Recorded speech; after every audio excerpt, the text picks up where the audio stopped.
Okay, Assalamualaikum Cikgu Hisham. Waalaikumsalam. Jadi kami akan menunggu cikgu sebanyak 3 soalan untuk memenuhi tugasan pengalaman berdasarkan sekolah 1 dan 2. Baik, boleh. Okay, jadi soalan yang pertama.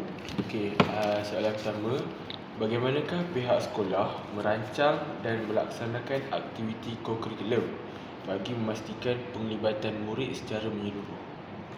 Okey, baik. Untuk memastikan pelibatan murid secara menyeluruh, lazimnya pihak sekolah akan memberikan tumpuan kepada kemahiran dan juga kepakaran yang ada pada guru-guru di sekolah terlebih dahulu. Baru kita agihkan semula kepada murid. Sebagai contoh, saya ambil contoh yang memang betul-betul berlaku di sekolah ni. Tahun lepas kita ada unit PBSM. Tapi tahun ini kita masukkan unit PBSM sepenuhnya disebabkan kekangan unit Bulan Sabit Merah Malaysia yang memang tak aktif langsung dekat daerah Teping.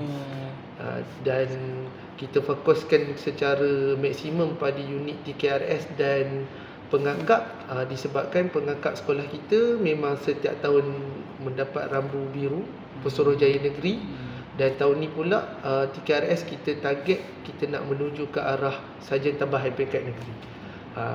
Dalam masa yang sama juga, benda yang sama kita tumpukan juga dalam bidang sukan. Sebagai contoh, sekolah kita terdiri daripada beberapa orang guru yang merupakan guru pakar dalam sukan bola sepak, rugby. Jadi tumpuan pembangunan sukan juga diberikan tumpuan kepada sukan berkenaan. Okey. Okey, untuk soalan yang kedua, bagaimanakah sekolah menjalinkan kolaborasi dengan komuniti bagi menyokong program kokurikulum? Okey, baik. Untuk urusan menjalinkan hubungan dengan komuniti untuk aktiviti kokurikulum, benda ini sangat jelas dapat kita lihat daripada kerjasama pihak Majlis Sukan Negeri sendiri. Sebab kita ada sokongan daripada Majlis Sukan Negeri sebab sekolah kita merupakan salah satu pusat pembangunan bagi permainan bola sepak. Yang kedua, sokongan kita juga dapat daripada Persatuan Bekas Pelajar, yang mana mereka kalau tidak menyumbang dari segi kepakaran ilmu, diorang banyak menyuntik dana lah untuk membantu dan menyokong pergerakan sekolah. Sama ada pertandingan itu di sekitar Taiping dan Negeri Perak ataupun di luar. Memang kami dapat sokongan penuh daripada OE lah dalam beberapa masa terdekat ni. Okay. Jadi soalan yang terakhir, apakah program kokurikulum yang dilaksanakan berdasarkan dasar pendidikan terkini dan apakah impaknya terhadap murid?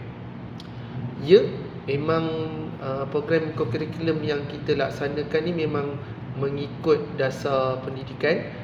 Dan impaknya adalah alhamdulillah tahun lepas bermula daripada darjah 5 hingga darjah 6, pelajar kita untuk markah PAJSK kesemuanya dapat markah A.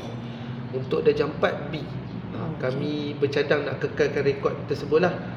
Macam mana kami laksanakan benda tu, tak lain tak bukan tulang belakangnya adalah guru-guru sendiri. Dan daripada keupayaan dan juga kesungguhan daripada para pelajar yang menurut serta usaha yang dilakukan oleh para guru. Okay, jadi itu sahaja soalan daripada kami. Sekian, terima kasih. Okay,